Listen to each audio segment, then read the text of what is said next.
All right, good afternoon. I'm starting to see folks come in. Welcome to CEC's afternoon webinar. Welcome, Carolyn. Welcome, Dennis. Good to see you. Hola, le damos la bienvenida esta tarde a nuestro seminario web. Give it a minute as folks start to come into the room.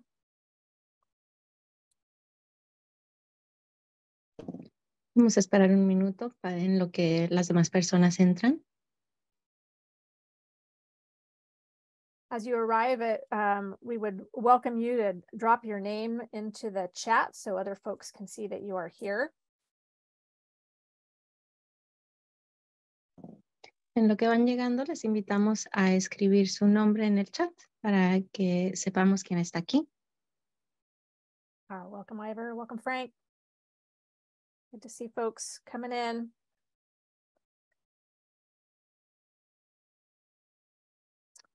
Welcome, Lorraine and Craig. It's just a little afternoon and we're about to get started. Just waiting for a few folks to enter into the room. Les damos bienvenida esta tarde. Vamos a esperar a unas cuantas más personas antes de comenzar. Welcome, Brett. Welcome, Meredith.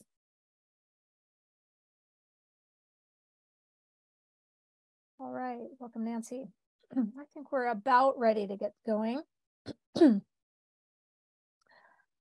Okay, so welcome. I am Sigrid Wright. I am the CEO of the Community Environmental Council, and it is my pleasure to be introducing this webinar today. We plan to wrap up about 1:15 this afternoon. It is my pleasure to introduce Javi Varas and Naira Guzman from Rooted Language Justice, who will now review how to access Spanish translation and interpretation for this webinar. Thank you, Sigrid. Good afternoon, everyone. My name is Javi. I am here from Rooted Language Justice, along with my colleague Naira, and we'll be orienting everyone on how to use the interpretation function for this webinar. I will do this message in Spanish first and then in English.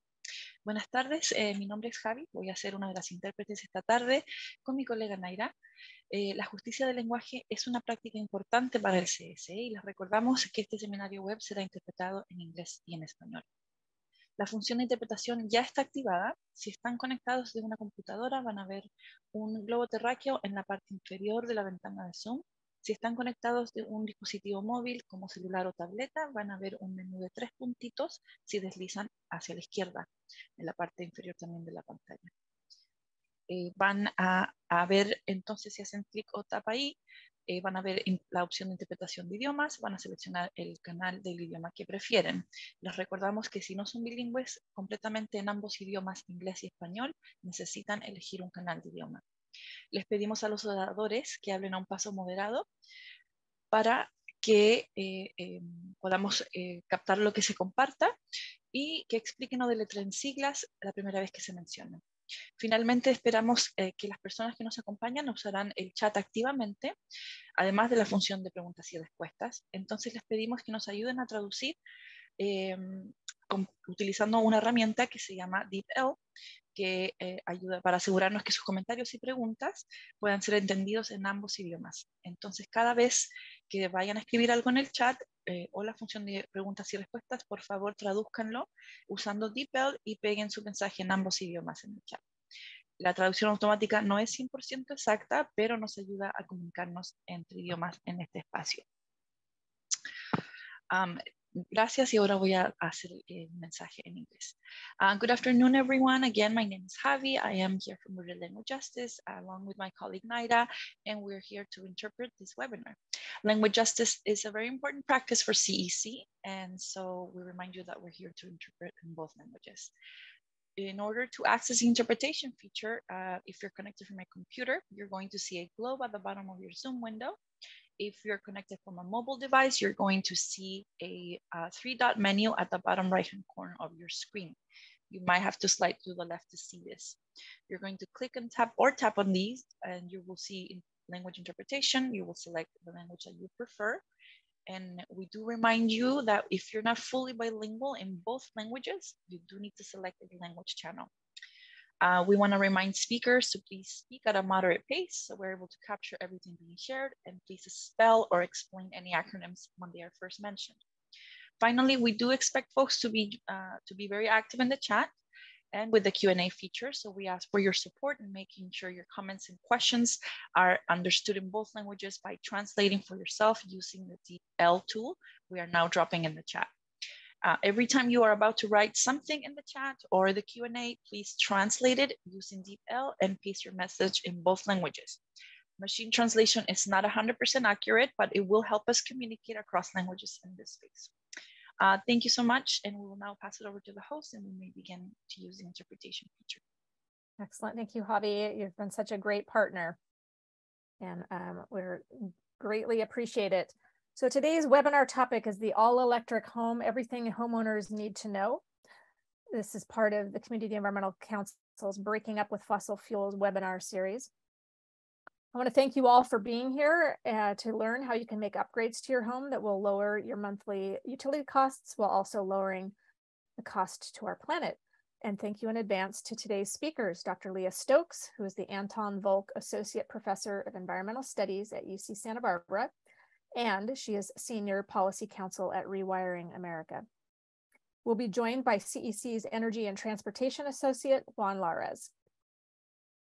This virtual meeting is taking place in California, home to nearly 200 tribal nations. I like to acknowledge and honor the original inhabitants of our many regions, and I would invite you to do the same using the chat. As we get started, a little housekeeping. This webinar is being recorded. You will receive a link to the recording and other resources after the event. And this is an active session and your engagement is encouraged. So I'm inviting you to add questions to the Q&A during the presentations, and we will answer them as we are able during the webinar and in the Q&A sessions. So we have a support team here with us today. It includes Paul and Jillian, who are running the technical side of things, Kristen, who you will see as a panelist, and Katie, who is monitoring the chat and Q&A as an attendee, and Dominique, who is supporting with Spanish translation. For those of you who are new to CEC or haven't heard what we've been up to lately, I'm going to share a video in a moment that actor Jeff Bridges recently did for us. And as we get that queued up, we would love to hear a bit more about you and how you already take part in climate action. We're asking if you would please answer the quick poll that will pop up on your screen. These responses will remain anonymous. I'm going to read the poll questions. These are it's really helpful for us to curate and design our upcoming webinar content. So, do you participate in climate change advocacy? That means writing or emailing your representatives, testifying, marching, or protesting. Often, sometimes never. Do you own or lease an electric vehicle? Yes, no, or you're planning to. Do you take the climate into account when you're buying groceries and or dining out? Often, sometimes never. And which future webinar would you be most interested in attending? How to get plastics out of your life, how to advocate for climate smart policies, electric vehicles are for everyone, or none of the above. So again, really helpful if you would participate in that poll, please. It's helping us curate and design our materials moving forward. All right, while we tally those results, I think we're going to show you a quick video.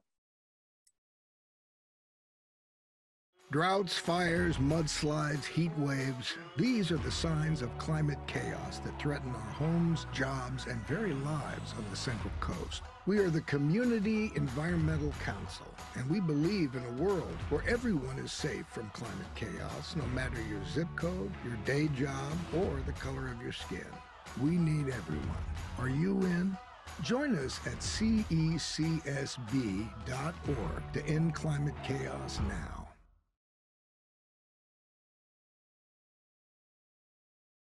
All right.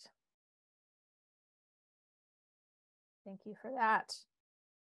All right, we're gonna, so CEC's resilience work on behalf of the community is made possible by people like you. We're gonna take a look at the results and how you are already engaged in climate work. So it sounds like on the first question, do you participate in climate change advocacy? We have about a third of the people say often, about half say sometimes.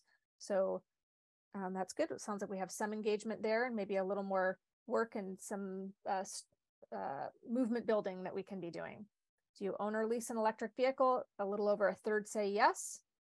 More than a third say no. And then some of you are thinking about it, about 20%. Do you take the climate into account when buying groceries or dining out? 2/3 say often. That's fantastic. About 1/3 say sometimes. So that's a great start there. And what future webinar would you be most interested in attending? How to get plastics out of your life, about 40%. How to advocate for climate smart policies, that's great. And about a third say electric vehicles. Well, you're in luck. I think the next one will be on getting plastics out of your life. So we will be talking about that later in the afternoon. So thanks for participating in that. So with that, I would like to get us teed up here by introducing Juan Juarez, our Energy and Transportation Associate. Juan, if I could hand this over to you now, please. Hi there. All right, thank you. Sorry, slight delay in getting my video started. Thank you for that introduction, and hello again, everybody, and thank you for joining us today. We are excited to learn and share more about home electrification. What it is, how to get started, and the incentives that are available for your home. Unfortunately, Michael Forrester of SCP Experience of Conflict is unable to join us today. Dr. Stokes and I will be filling contact gaps. Next slide.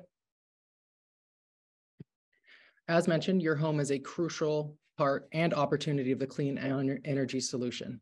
By powering our buildings and transportation with clean electricity, we can get fossil fuels out of our daily lives and have a chance of avoiding climate disasters.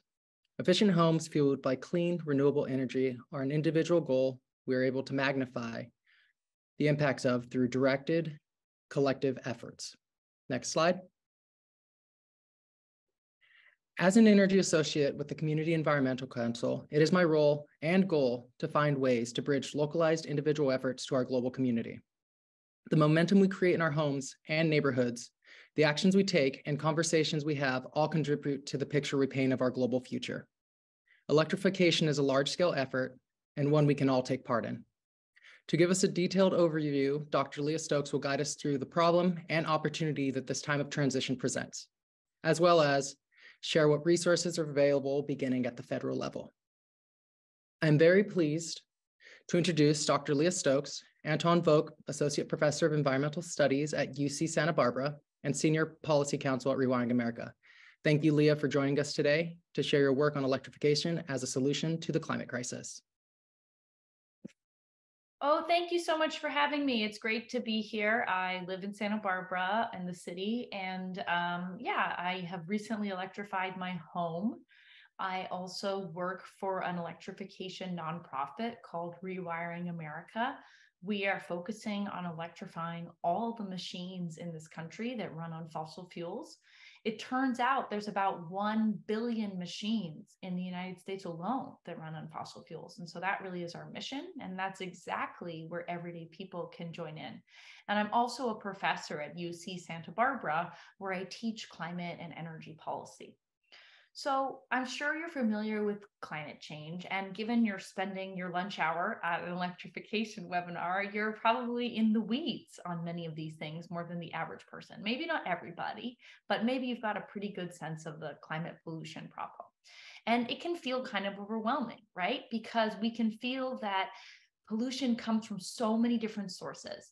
Yes, there's carbon dioxide, but there's also methane, which is another term we use for natural gas, or what I like to call fossil gas. That's the energy we bring into our home for things like cooking and heating our home and also heating our hot water, right? That's also called methane, and it's a very potent greenhouse gas. So when it leaks throughout the supply chain, it can also warm the planet. And there's other greenhouse gases like nitrous oxide. Again, when we burn fossil gas in our homes that creates nitrous oxide, and it's also a very bad pollutant for our health. And then there's other super pollutants. We could just call them what are called HFCs, hydrofluorocarbons, etc. So you can feel like, wow, there's so many different sources of pollution, and where they come from in the economy can also feel really complicated, right? About a quarter of the pollution, maybe a little bit more, comes from transportation. Another quarter comes from the electricity sector. Another quarter comes from heavy industry. So this is things like steel and cement, but also other things like beverage manufacturing, food, right? Like other parts of our economy that are industrial. And then 10% comes from industry. And another chunk, the last chunk, comes from what we could call commercial or residential, which basically we mean the buildings. So buildings that we live in, that we work in. So that makes up about 1/8 of the problem. And what I'm going to show you is that although it can feel like the fossil fuel problem, the energy problem, the pollution problem cuts across our economy in a really complex way. In fact, we can boil it down to 2 big solutions, because the problem is fossil fuels. It's that simple. Climate change is mostly caused by burning fossil fuels. So how do we stop burning fossil fuels? Next slide. Well, the way we can do that is by electrification plus clean electricity. So if we can make our grid clean, run on things like wind and solar, even things like hydropower, right? If we can get to 100% clean electricity, that cuts 1/4 of the carbon pollution problem. And then we can use that clean electricity to run our cars, our homes, our workplaces, even parts of heavy industry. And what you can see here is that if you have clean electricity and you combine it with electrification, you can solve 3/4 of the climate problem. So this is a really easy way to understand the problem and its solution. And before I go on, I just want to say, even if you use electricity in California today, which is in part involves burning fossil fuels. So in our service area, Southern California Edison's service area, about half of the electricity system comes from burning fossil fuels, burning fossil gas in power plants, right? But even if you use that electricity to run your car, to run your heating system for your hot water, for your home, you use it to cook with an electric stove, an induction stove, rather than fossil fuels, it's still cleaner than putting oil in your car, than putting fossil fuels in your furnace, putting fossil fuels in a hot water heater, putting fossil fuels in a stove. So people can get confused about that. They can think, well, if the grid isn't clean, then I shouldn't electrify. We are already at a point all across this country where you can already electrify with the electricity system as it is, and your home will be cleaner by running off of the electricity system today. That's a really important point. Now, of course, you can make it even cleaner if you combine it with solar, for example, on your rooftop or by nearby neighbors, community solar, etc. But you don't have to do that. Whatever you use, if you just use the grid mix today, it's cleaner. Okay, so a really important fact. People can forget that or not understand that. And the cool thing is that as the electricity system gets cleaner, right, the machines we're using in our homes get cleaner too. So we can clean up the grid and electrify at the same time. We don't have to do these in sequence. Next slide. So the equation that you can remember, which is a really simple one, and I think a very empowering one, that gives you a real way to understand this problem and its solution, is that if we clean up the electricity system, we run more of our power sector, ideally 100% of it, on clean power that doesn't emit carbon pollution and other greenhouse gases. And then we electrify all the machines that we can, everything from a leaf blower, which, by the way, you're not supposed to be using gas-powered leaf blowers in Santa Barbara already. There's a rule about that, but Lord knows there's people using gas-powered leaf blowers in my neighborhood regularly. But right, we can have an electric leaf blower. We can have an electric hedge trimmer. We can have an electric lawnmower, all the way up to an electric car, an electric bike, an electric stove, an electric furnace called a heat pump, an electric hot water heater, also called a heat pump. All of these machines can run on electricity. If we do those two things, we can solve 3/4 of the climate solution. And when it comes to our specific region, we're probably going to be able to do more than 3/4 of the climate solution with just these two things, because we don't have a lot of heavy industry, things like steel manufacturing, cement, right? That's not a big part of what we're doing in Santa Barbara.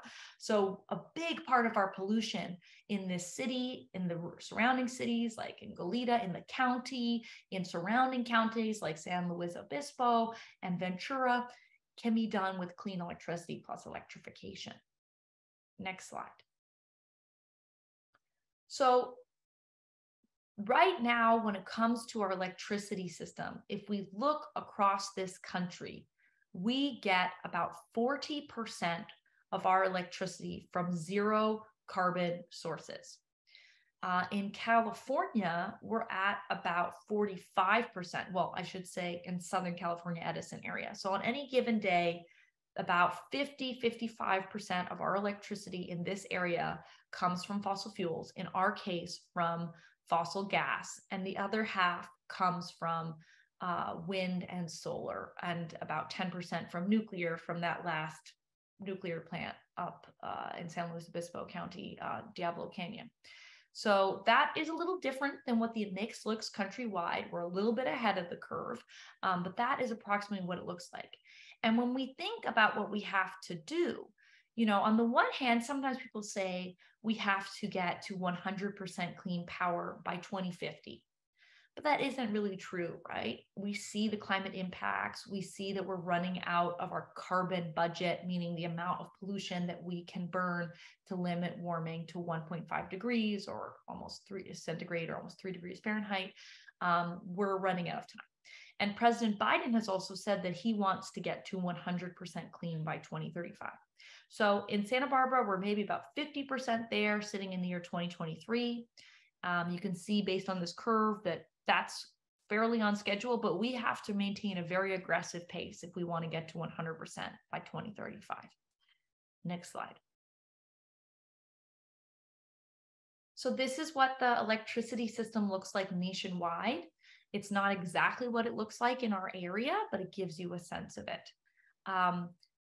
About a little bit more than 1/3 of our electricity system in the country comes from burning fossil gas, what is often called natural gas, but I don't like to use that term. We have another chunk that comes from burning coal, what is written here as carbon, coal. That doesn't really happen as much in California anymore. We have largely phased out coal from our electricity system, which is really good because it not only burns, it not only creates greenhouse gases, it also creates particulate matter, other really bad health pollutants. And then we have nuclear, we have wind energy, we have hydropower, we have solar, and then biomass and oil. We still burn a little bit of oil in the electricity system, and then a very small slice of geothermal.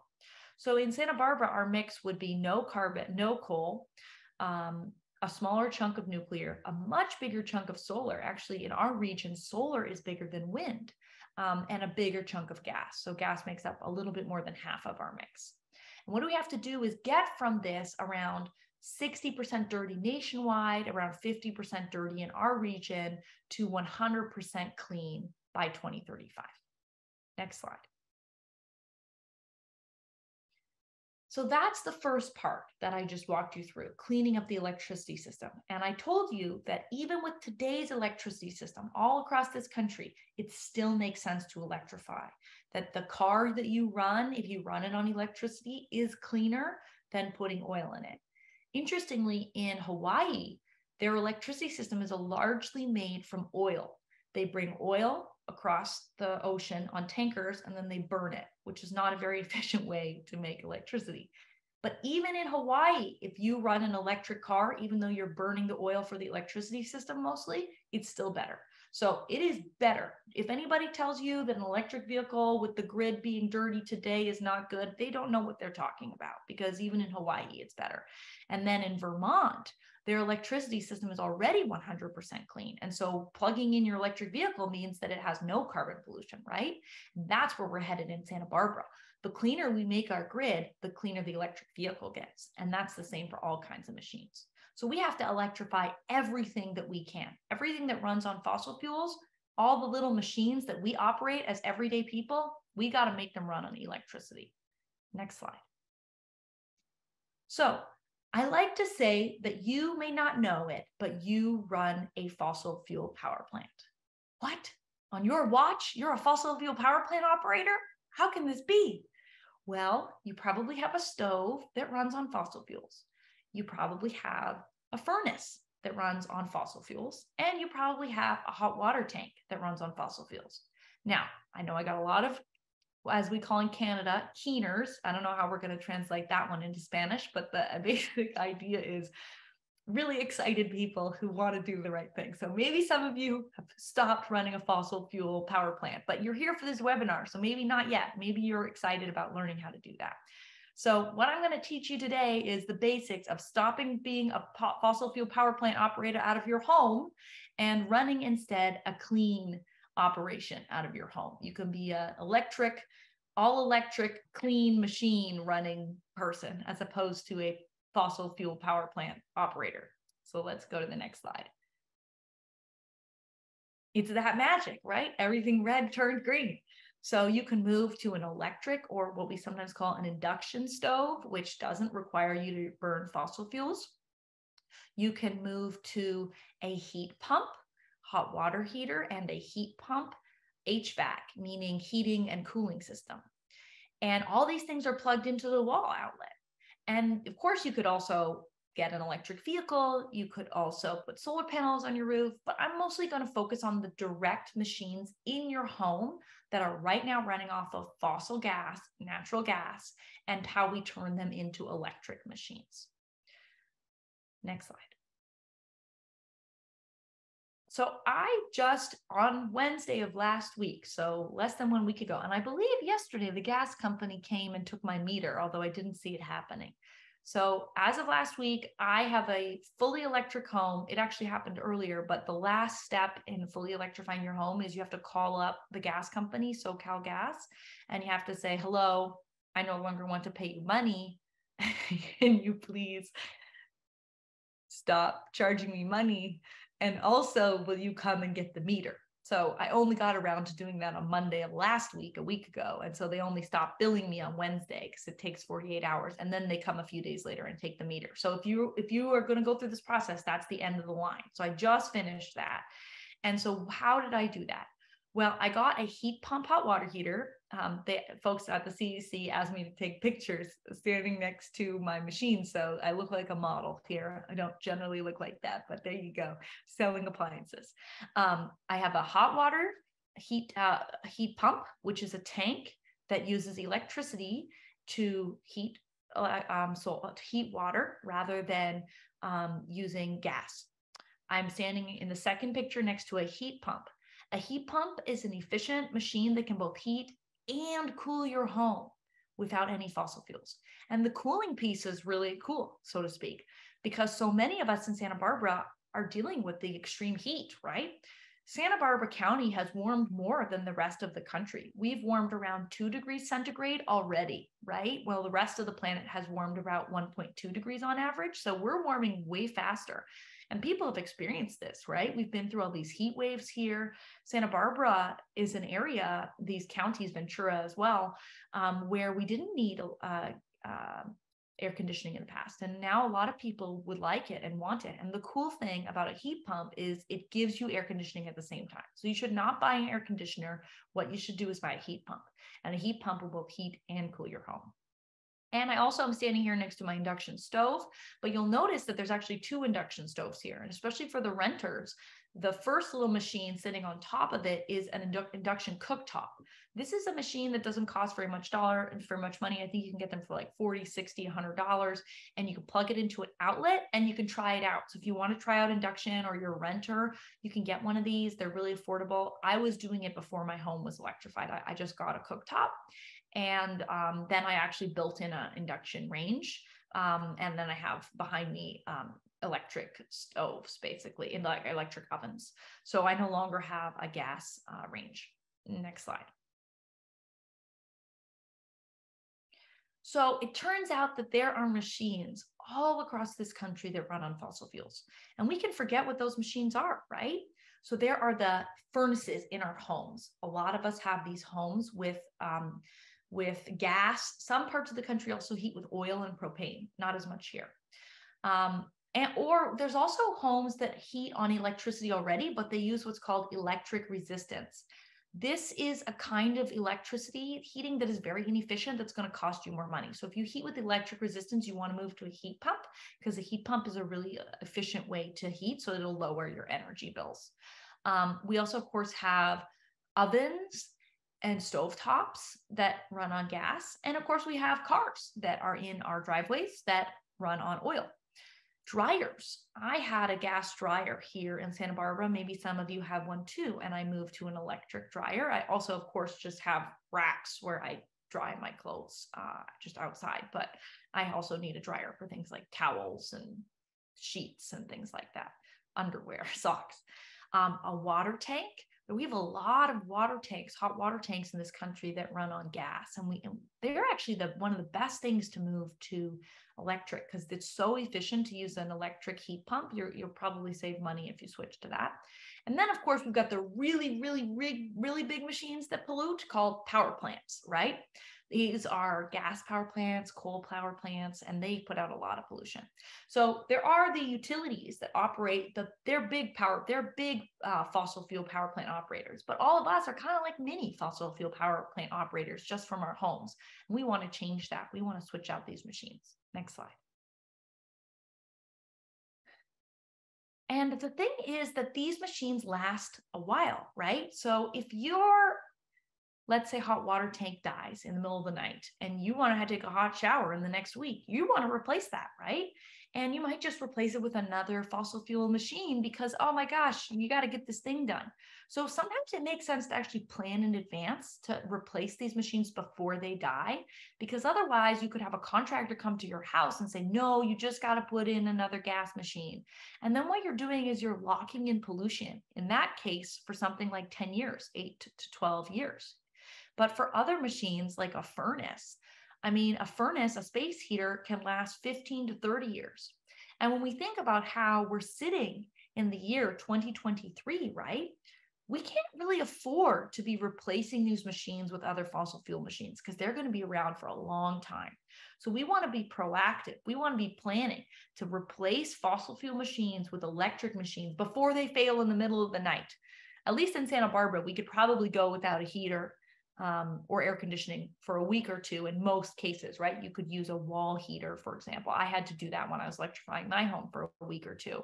And you can survive like that. We're not in Minnesota. But in general, being proactive and doing these machines, turning them over before they die, before they come to the end of their life, can be really helpful, because otherwise you could have a contractor tell you, oh, no, you can't do it. And here in Santa Barbara, you can absolutely do it. And I'm living proof of that. And interestingly, my contractor told me that he's actually selling 9 out of 10 heating systems as a heat pump these days in Santa Barbara. So it is becoming more and more common for people to ask for these things in Santa Barbara. And you should be able to find a contractor who says yes. And if your contractor says no, ask another contractor. Next slide. And then when we think about the whole country, right, this is where we're at for how many efficient electric machines there are in the stock, right? All the machines installed today versus where we need to be. So you're starting to see that we have a lot of progress to make on cars, electrifying our cars, a lot of progress to make on our hot water heater system. Most of our water heating system is not running on efficient heat pumps yet. And furnaces, we've made more progress. And cooking, actually, a lot of the cooking systems in this country already are electric. It's just California and New York, interestingly, that have a lot of gas cooking. Next slide.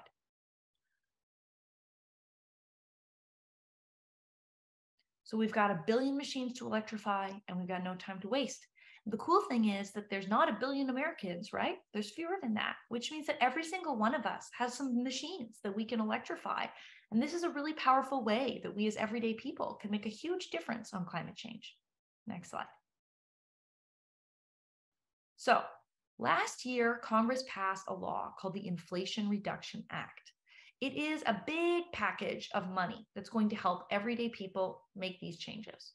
I want to point out that it's not the only way that you can get money to make these changes. And Juan is going to talk about some local programs as well. Next slide. So the Inflation Reduction Act has 2 kinds of incentives, money, basically, financial incentives to help people electrify their homes. You can get a tax credit or you can get a rebate. What's the difference? A tax credit is when you owe the federal government money. So when I do my taxes, I owe the federal government $10,000, let's say. And so what can happen is I can reduce the amount that I owe the federal government because I put in a heat pump. All right, that's how a tax credit works. So they generally are easier to access for wealthier Americans who can afford to pay the money up front and then get reimbursed at the next tax cycle. And it also has to be that you owe the federal government enough money to make it work. Now, there are also rebate programs, and there's not just federal rebate programs. Last year, through the California budget, they also set up a program through what we call the big CEC, the California Energy Commission. This is up in Sacramento. They set up $800 million to help do this. And there are programs like the tech program, which also helps you get money. So there's a lot of rebate programs also at the state level, in addition to the federal dollars that haven't yet come but are coming. And of course, in addition to the tri-county money that Juan is going to talk about. Next slide. So if you owe the federal government tax money, like I do, you can get a heat pump hot water heater, and get some money back. You can also do things like put insulation in your home, get better windows and doors. You can get up to 30% of the cost of doing it. So let's say it cost you $10,000 to put in a heat pump. I'm not saying it would, but let's just for easy math say that. You can get up to $3,000, 30% back. However, the federal cap is $2,000. So it's 30% of the cost you spent up to $2,000. So you wouldn't get all the $3,000 in that case, you would get $2,000. Now, there's an additional $1,200, which is why it says $3,200 for putting insulation into your walls, for putting in better windows and doors. So if you want to do other weatherization things, you could also get money back for that. And let's say you need to upgrade your electrical panel to do this, or put in what's called a smart panel. This is what I did. It's a company called SPAN, S-P-A-N, and you can get a smart panel, which helps you get around electrical upgrades. And that you can put towards that extra $1,200 too. In addition, let's say you put solar and a battery on your roof, as I did as well. You can get 30% back on that. And this is uncapped, meaning if you spent $100,000, which you're not going to do, but just for math, you could get $30,000 back, assuming you owed the federal government $30,000, okay? So that is not capped by that $2,000. It can be bigger amounts. And if you put solar and a battery, you can get the solar 30% back, you can get the battery 30% back, and if you have to do a panel upgrade or smart panel, you can get 30% of that too. So you can do the smart panel through the electrification incentive, which isn't a lot of money, it's $600, or if you do solar and batteries, you can get it through that one. In addition, if you get an electric vehicle, either new or used, you can get money back on that. Now, this isn't for everyone. There's I believe, $300,000 or less, or there's certain, or maybe it's $120,000. There's certain, you have to make a certain amount of money. So it's not for really wealthy people, But for everybody else, you can get $7,500 up to $7,500 off of a car. It depends on where the car was made. There's a bunch of rules. If you go to fueleconomy.gov, I believe, you can look up what types of cars are eligible for the new cars. It changes over time. And you can also get $4,000 of a used EV. So let's say you get a used Nissan Leaf, you can get $4,000 off of that. Now, this only applies, again, to people who are more like middle class or lower income. It's not for very wealthy, high earners. Next slide. Now, there are also rebate programs that are coming. These will be flowing through the California government, and they're going to help us electrify and do deep energy retrofits of our homes. They're going to be different amounts of money. It'll be like $4,000 up to $14,000, but this is going to be things that are likely to start by the end of this year or early next year, and it's going to come through the California Energy Commission, so the big CEC. And I'm sure the little CEC, the webinar we're in today, will help you figure that out when they come. Next slide. So a lot of people can ask these things like, when can I do this? How does it work? So let me just answer these questions briefly. And I know I've gone a little long. I'm trying to not talk too quickly so that the translators can keep up, because my students always say I talk too fast. So I'm trying to not be my normal fast speaking self. So when can I access the IRA incentives? In this year, if you put in a heat pump, it has to be a fairly efficient heat pump for the heat pump, water heater, or the HVAC, the furnace. But then if you do that, you can get it on your next year's taxes. Now, if you do both the water heater and the furnace in the same year, you only get one. So it might make sense to do the water heater in the one year and then the furnace in the next year if you're only doing the tax credits. But you don't have to only take the tax credits. You could use some of those local incentives that Juan is going to talk about. You could use the statewide incentives that are going to start coming through the California Energy Commission. So there are other things that you can do. Will the IRA incentives be retroactive? No. The tax credits start from January 1st of this year. And the rebates are going to start in this fall, and there are already local rebates. So you can start to get these things now. So you want to plan, make a plan to do this. Do I need to spend a lot to get these incentives? Not necessarily. Some of these projects can be quite expensive. So if you're doing your furnace, it can be, something like $10,000 to do potentially, but a water heater is less expensive. And I have heard that some of these programs, including locally, can actually reduce the costs enormously for people. So go take these incentives while they're out there is what I would advise. Next slide. What if you're a renter? Can the IRA help me? It's a little bit harder, but yes, you can do things. You can talk to your landlord about electrifying the building that you're living in. You can tell them about all these incentives that exist at the tri-county level that Juan will talk about, at the California level, federally. Your landlord may want to do this. Well, there's all this money available. So it's a great idea. That's part of advocacy as a renter, to talk to your landlord.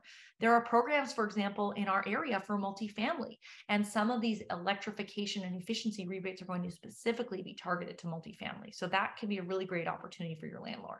And in the meantime, I always say to people, try to get one of those induction cooktops if you're stuck with a gas stove.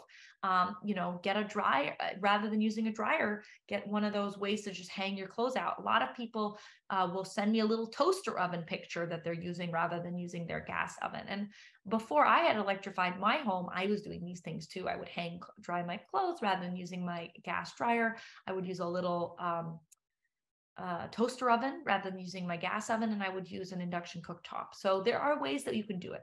There's also a heat pump that can sit in a window. It's called Gradient, and it's like an air conditioning unit, but for your window. So you could think about that too. And those, that should qualify for the tax credits, for example.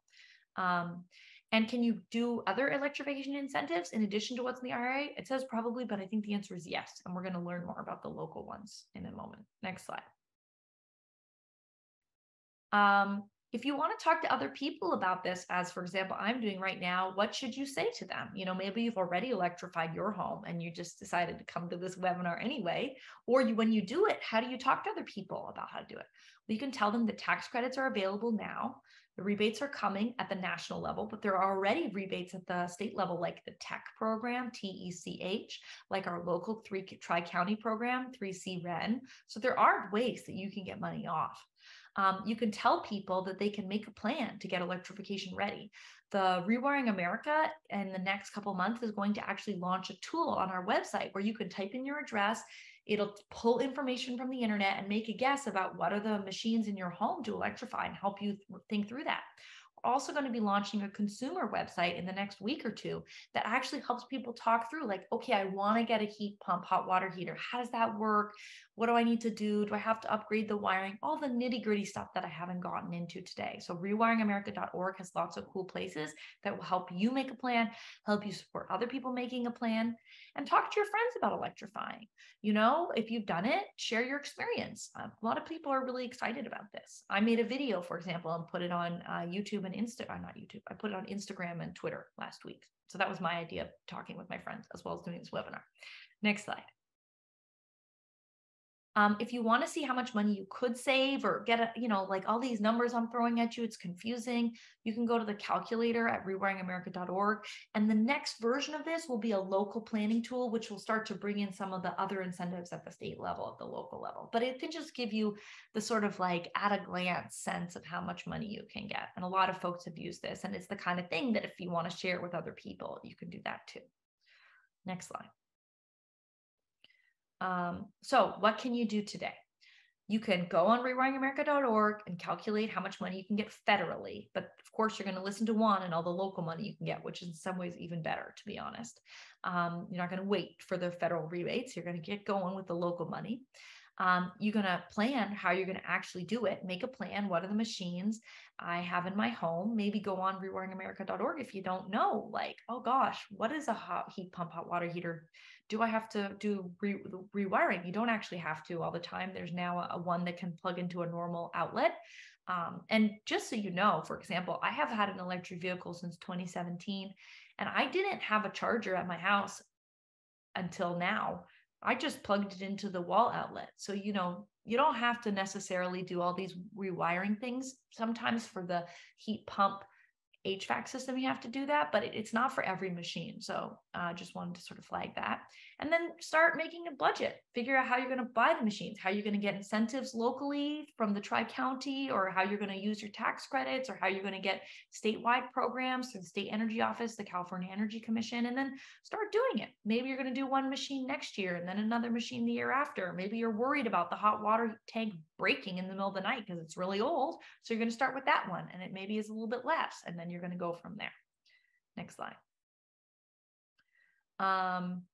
And very soon, we are going to, as I've been flagging, have a personal electrification planning tool at rewiringamerica.org. If you want to be signed up to do that, go to rewiringamerica.org, enter in your email address, and you can get sort of access to it early. It's going to help you enter your personal address, make an estimate for how much money you would save, estimate how much pollution you're going to cut, and make a really plan for your own house. So if you do it yourself and you want to help other people do it, this tool will be available starting in probably September for everybody to use. Next slide. So that's me. I, live in Santa Barbara. I also run a podcast called A Matter of Degrees. We actually have told a local Santa Barbara story about electrification, featuring Katie Davis from the Sierra Club locally. So you can listen to that episode. It's called The Dirty Plan, Utilities Dirty Plan to Keep Us Hooked on Gas. And it's about the efforts that were made locally to make an all electric building new construction requirement. I have books. If you want to read them, I'm on Twitter, I'm on Instagram, I'm around. So yeah, hopefully I probably went too long, but it's because I spoke slowly. So the CEC people will hopefully forgive me for not talking too fast, for the translators, and gracias. I wish I could speak Spanish, but I can speak French. So maybe un día yo hablo español, pero no hoy. All right, that's all my Spanish for today. Thank you so much. I'm going to pass it back to Juan. Awesome. Thank you so much for sharing that fantastic overview, Leah. It's a great reminder of the impact we're capable of having when we work together and the power we have to get it done. So very excited about those next steps for all of us. Now shifting focus to our Tri-County region, I'd like to introduce an incentive navigation service CEC is providing called Electrify Your Life. Sorry, waiting for some of the content to load there. Do we have, or back to just after the nameplate? slide 42.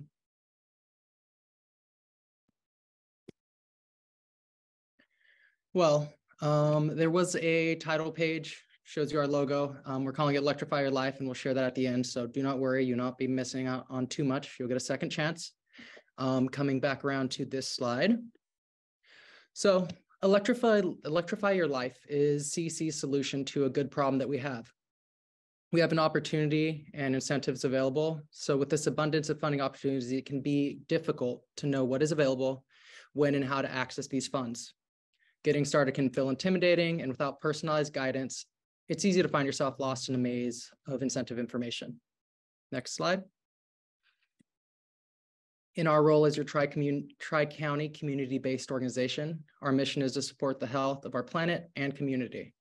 We want to make sure that our neighbors have a simple solution they could trust, easy to access, energy efficiency, electrification, and EV incentive guidance without bias. So answering a couple questions that I heard come up or saw in chat. So as mentioned, the process, we've designed this to be as simple as possible. You submit an interest form. There'll be a QR code available shortly, as well as links in the chat. We schedule a consultation, either Zoom or phone, get a general idea about your home. You tell us about your home and goals. We then follow up with an easy to follow incentive roadmap shortly after. Next slide, please. So as Leah mentioned, and a couple of you have been asking about what is available in our region. The first stop on this roadmap that we developed for folks, many residents, includes the Tri-County Regional Energy Network's Energy Savings Program. This program helps promote and incentivize efficiency upgrades that reduce home energy use. Next slide, please. Some of you may be familiar, but I'd like to give a brief overview. The Tri-County Regional Energy Network, also known and primarily known as 3C-REN, is a collaborative partnership between Ventura, Santa Barbara, and San Luis Obispo counties, offering no-cost energy efficiency incentives and education for residents, multifamily property owners, and building industry professionals in the region. Also worth noting that they do have resources for renters, which I'll touch on later in the Q&A. Today, I will be focusing on the single-family home energy savings program. For this program, and to be eligible for this, a property must be a single-family home up to 4 units, located within the 3C-REN territory, receiving utility service from PG&E, SCE, or SCG, and have no solar installation 12 months before or after the efficiency project. So a great thing about this program, and as Leah mentioned, you might have certain devices and technologies that are ready to be swapped out, but not all at the same time. This program allows flexibility to make energy efficiency upgrades that fit the needs of your particular home. These typically include insulation, LED lighting and fixtures, smart thermostats, and the exciting and ultra-efficient heat pump technologies that offer the greatest savings and incentives. Next slide. So, of all the heat pump technologies, heating, cooling, HVAC systems have received the greatest traction, and what we receive the most inquiries about. A great feature of this program is stackability with other regional, state, and federal funding opportunities. In this example, we see the price of a $12,000 project reduced by over 50% when all incentives are combined. So that's taking $12,000. We see a 3C-REN incentive of $2,000, regional and state. That's, as mentioned, the tech program. If you exist within a 3CE service area, which would be a lot of Santa Barbara County, not necessarily city proper folks, and that tax credit, so 30% off of the post-incentive out-of-pocket costs, would bring the final cost that you're paying down to $5,500. So there's a great opportunity for savings there. Next slide. So another exciting fact or component of this program, since equity is foundational to a just clean energy transition, and with that intention, increased incentives are available for community members who meet certain qualifying factors. Those factors include non-English being the primary language spoken, or qualifying for care fare utility assistance, or being a resident of a mobile home. For those in Ventura County, a resident must be located in an SB 535 designated community and meet one of those previously mentioned qualifying factors. Next slide, please. Revisiting that heat pump example of a project estimated at $12,000, general market customers are receiving that standard savings of approximately $6,500. For those with qualifying factors, I didn't do the same breakdown, but the values do increase to about $10,250, bringing that final cost down to $1,750 to replace an old gas furnace with these highly efficient heat pump technologies. So really exciting savings potential and a way to make your house a lot more comfortable. Next slide, please. The process to access this program incentives is also simple. You submit an interest form. Please have your phones ready. I will be sharing that QR code, but the team will also be dropping links in the chat. After you've submitted that, you select and meet with a program enrolled contractor. Contractor submits your project and energy savings documentation. That contractor provides incentive confirmation and installs your discounted upgrades. And a little bit before I share a sign-up QR, I wanted to bring attention to these 2 learning opportunities very soon.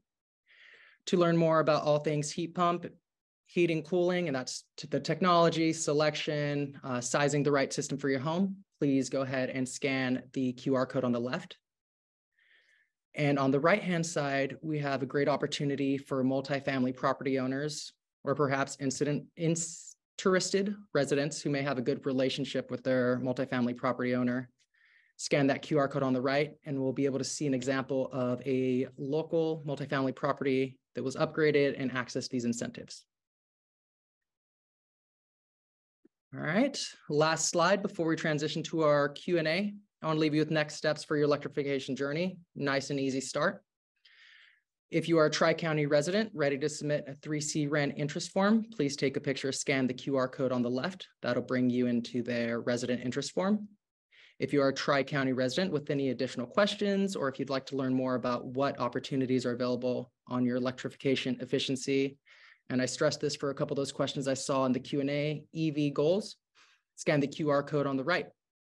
Both websites are available in Spanish, and we will be sharing those URLs in the chat. I'll give everyone a moment to scan these.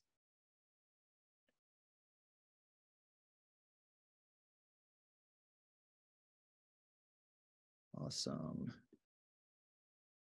Okay, now we will be transitioning into our Q&A.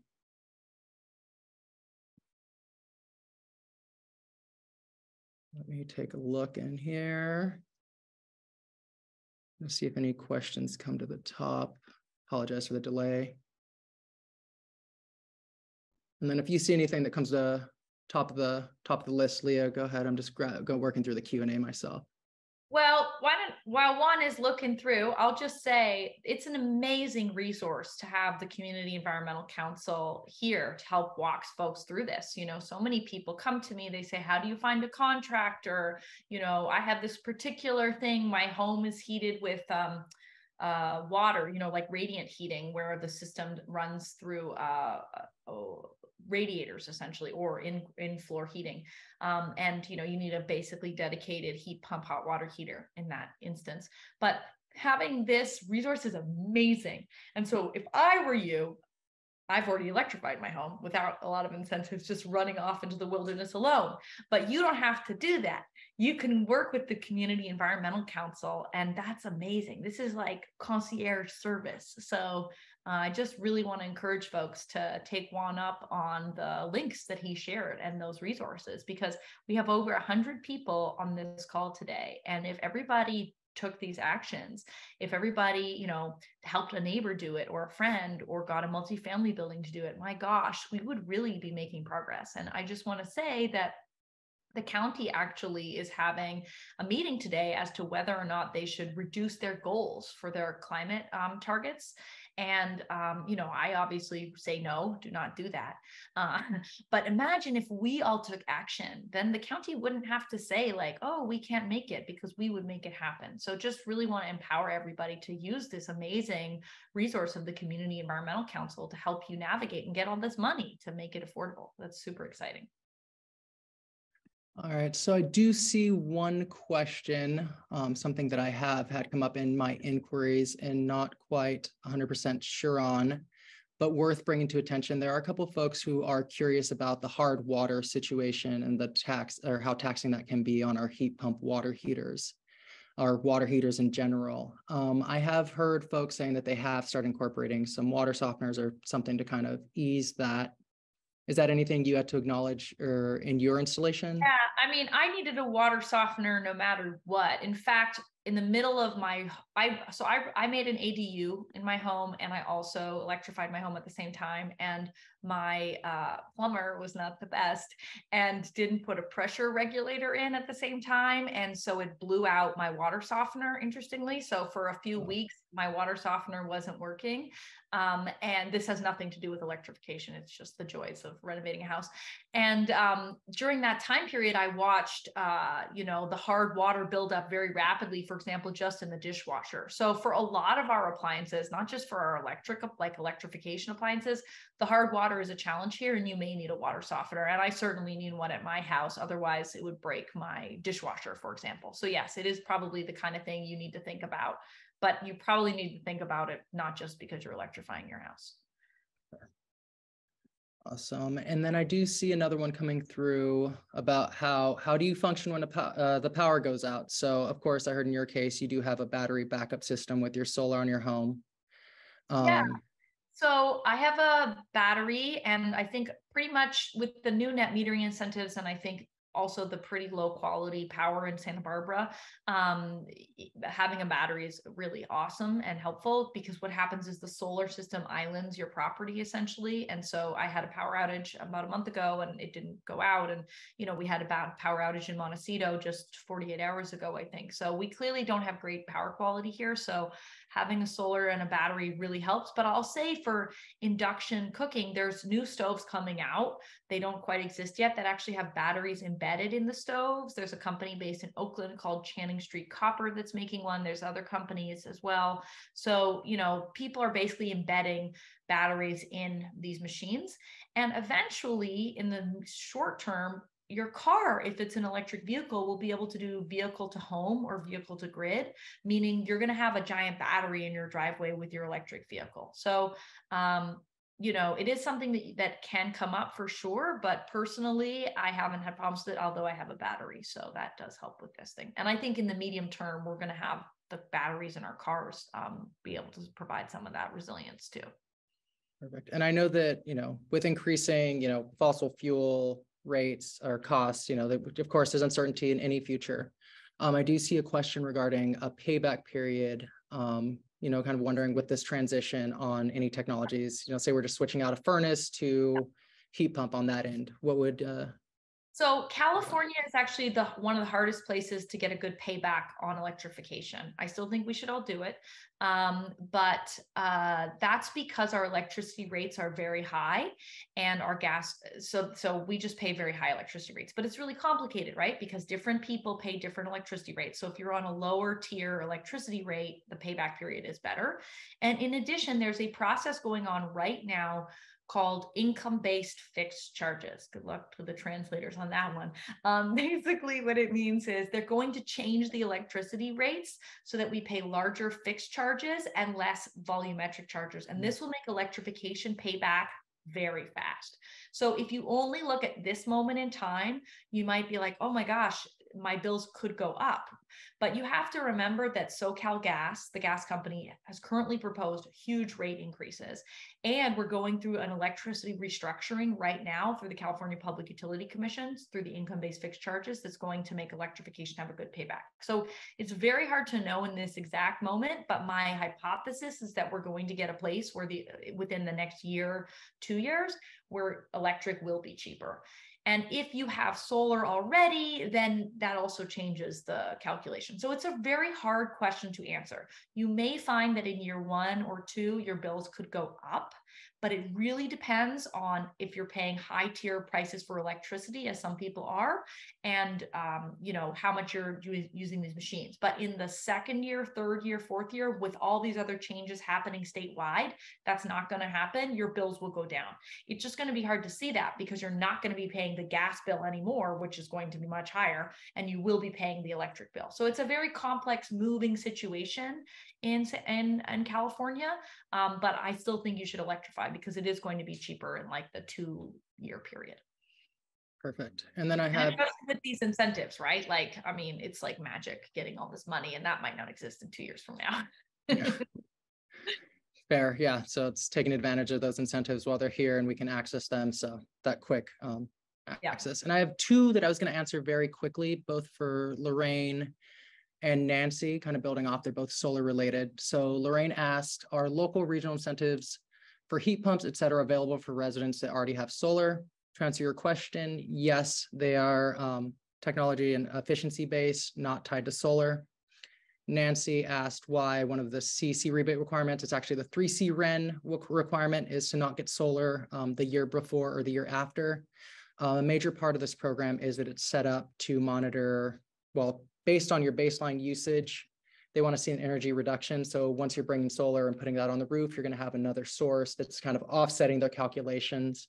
So on the back end, it's something that's difficult for them to manage.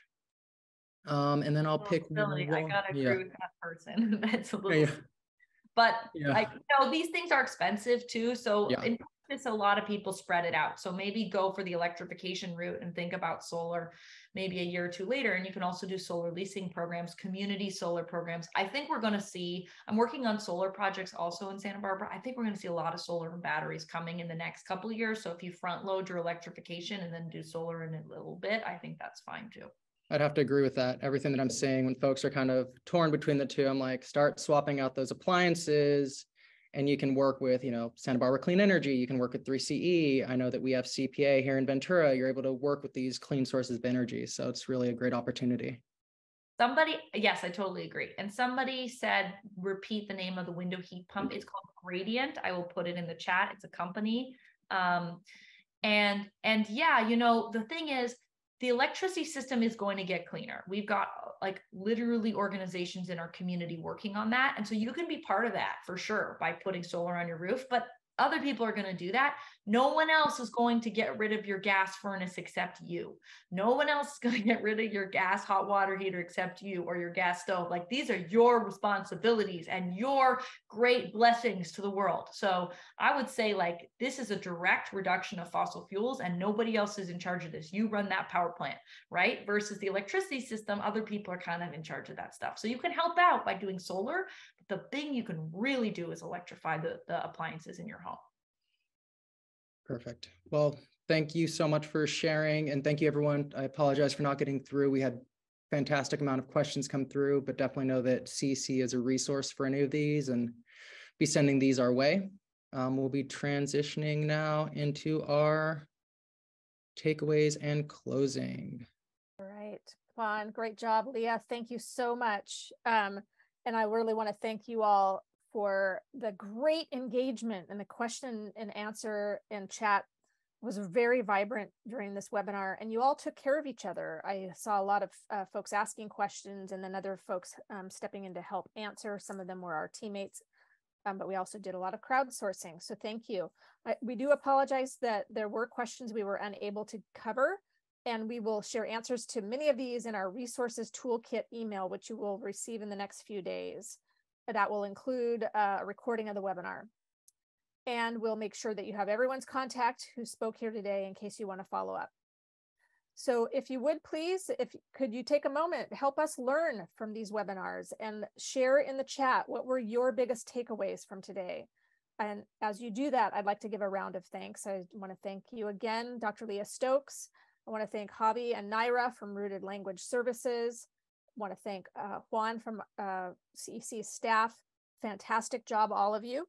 Also, thanks to our sponsors, the City of Santa Barbara, the Santa Barbara Clean Energy, and the Santa Barbara Independent. We're very grateful for your support. That's how we got the word out and why this was such a well-attended webinar, as well as thanks to you, our audience, for showing up and taking time and important steps to protect our climate. So I just want to share what some of the takeaways are in the chat. If I could, I'm going to jump over there and see what people are saying. We've got a window. It looks like we've got some more questions, actually. So great to know that there is help to navigate all of these resources. So thank you. The big takeaway was how many rebates are available. So free events like this are just one of the ways in which the Community Environmental Council works to advance rapid and equitable solutions to the climate crisis. And we are inviting you to support our work. Visit this QR code. This is separate than the QR code you saw earlier, or go to CECSB.org/donate to make a small contribution or large contribution to our work. CEC is one of only a handful of nonprofits in Santa Barbara County that hold the highest ratings possible on both Charity Navigator and GuideStar. And as I said, you can look for an email in the next few days with a recording of the webinar and contact info on the presenters. The last thing before I lose you all, we are so excited to invite you personally to the grand opening and ribbon cutting of CEC's new environmental hub. This is a 10,000 square foot state-of-the-art collaborative space that we are building out at 1219 State Street in the downtown Santa Barbara Arts District. It's designed to be an epicenter for community activism, education, entrepreneurship, media, and art. And what you will be seeing with us next Thursday as we are participating in downtown Santa Barbara's first Thursday Art Walk. Part of the grand opening will feature a photographic exhibit called Return of the Western Monarch Butterfly by resident artist Elizabeth Weber. So I hope you will join us in this milestone for bringing climate action and the community together. This 1219 State Street is directly across from the Granada Theater. We also have a variety of events scheduled during Plastic Free July. That's something we do each year, Plastic Free July. We hope you'll join us to learn more about what you can do to reduce distribution of single-use plastics in our region. All right, with that, thank you all for tuning in today to CEC's webinar series. And if you haven't already, please sign up for our newsletter and engage with us on your favorite social media channel. So have a wonderful afternoon. We look forward to seeing you again soon, and thank you all.